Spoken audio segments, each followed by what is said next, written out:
Hey guys, this video is for our 2nd through 4th grade leaders for April week 4. This is the last week that we're going to be talking about the life app of hope, believing that something good can come out of something bad. And this week our Bible story is all about Jesus appearing to Thomas.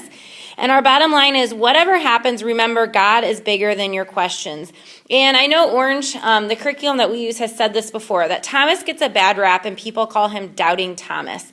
And we really shouldn't, because Thomas just had questions about something that was really hard to understand, Jesus rising from the dead. And we all have questions, and that's what this whole morning is going to be about, is just that it is okay to ask God questions about things that we don't understand, because God is bigger than those questions. And I think it's just a great lesson for our kids and for ourselves as adults. So our memory verse for this month, which you guys have been doing an awesome job practicing it with your small groups. Parents have been doing a great job. So many kids have been coming out knowing their memory verse. It's awesome. So in this world, you will have trouble, but be encouraged. I have won the battle over the world. John 16:33.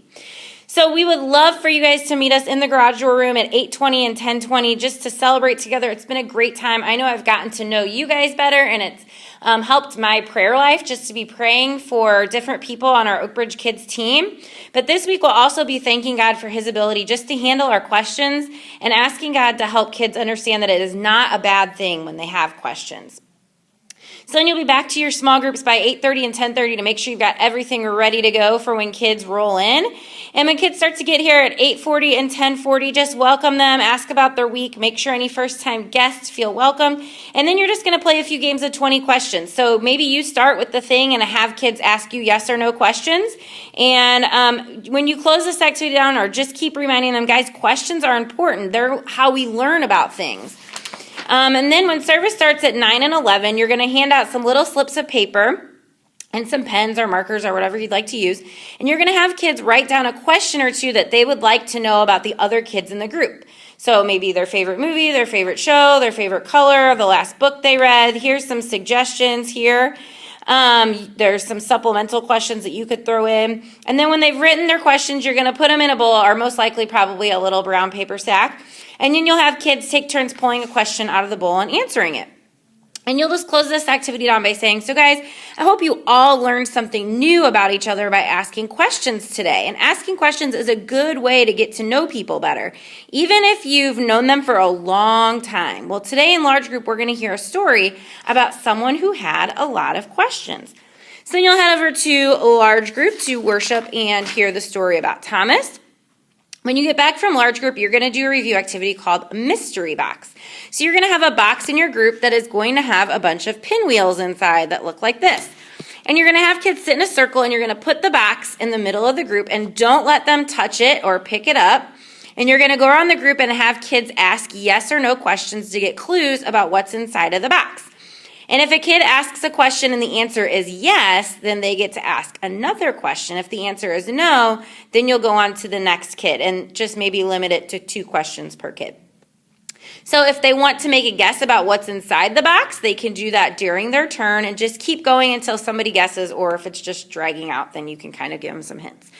And you're going to close this activity down by saying, so guys, this box contained something that you couldn't see, but you knew that it was there. And you believed me when I told you that it was there, and you asked questions to learn more about it.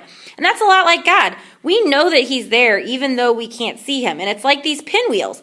They blow because of the wind. And we know the wind is there even though we can't see it, but we can see what the wind is doing to the pinwheel.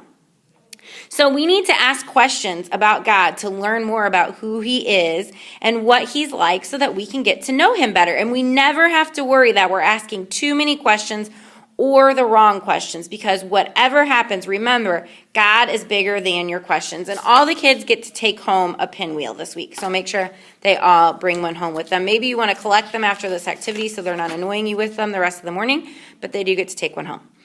So then for the memory verse activity, you're going to have whiteboards on your cart, and you're going to write the memory verse on the whiteboard.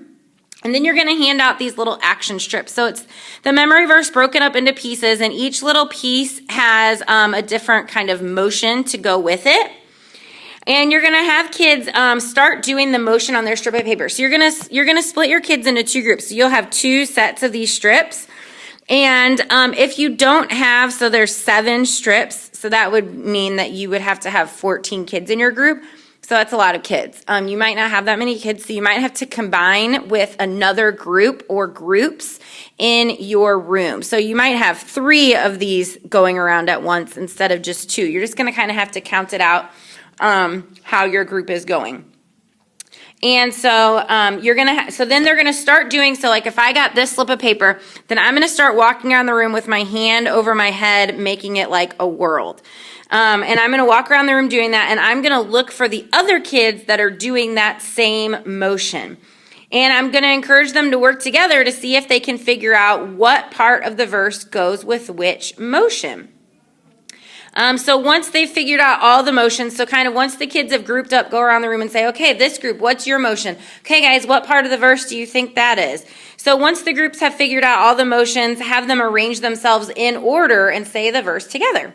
And then you'll just close it down by saying, so guys, this verse tells us that God has all the answers, that he knows everything about the world and all the things in it.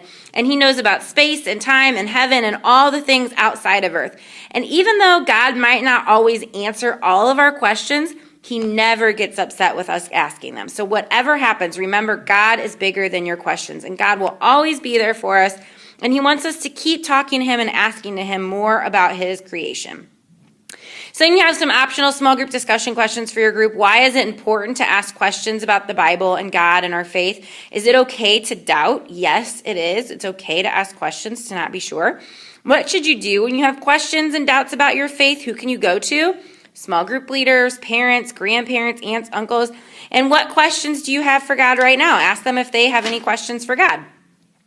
So then to close down in prayer, you're just going to have the kids make their bodies as big as they can and say, God is bigger. Then have them make their bodies as small as they can and say, then our questions. And then talk to God about what questions they might have. So ask them, what questions do you guys have? And after they share, lead them in prayer. So just lead them in prayer, asking about our questions. And as adults arrive, have kids show them their pinwheels and talk about how pinwheels are kind of like God. And even though we can't see the wind that makes them move, we know it's there, just like God. And in my email this week that I send home to parents each week, I'm going to tell parents what we're talking about and to encourage their kids on the way home or sometime during the week to ask their kids what questions they have about God, because we never want to be afraid to ask God questions. We don't want kids to feel like they don't have faith or they're doubting God by asking questions, because we all do. So that's it, guys. Thank you so much for serving and being small group leaders. Thank you for serving on Easter Sunday. It was amazing. If you didn't see, we had 411 kids between Saturday night and Sunday morning. Just awesome.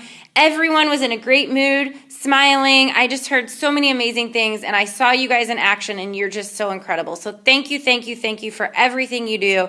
Hope you guys have a great week, and I'll see you on Sunday.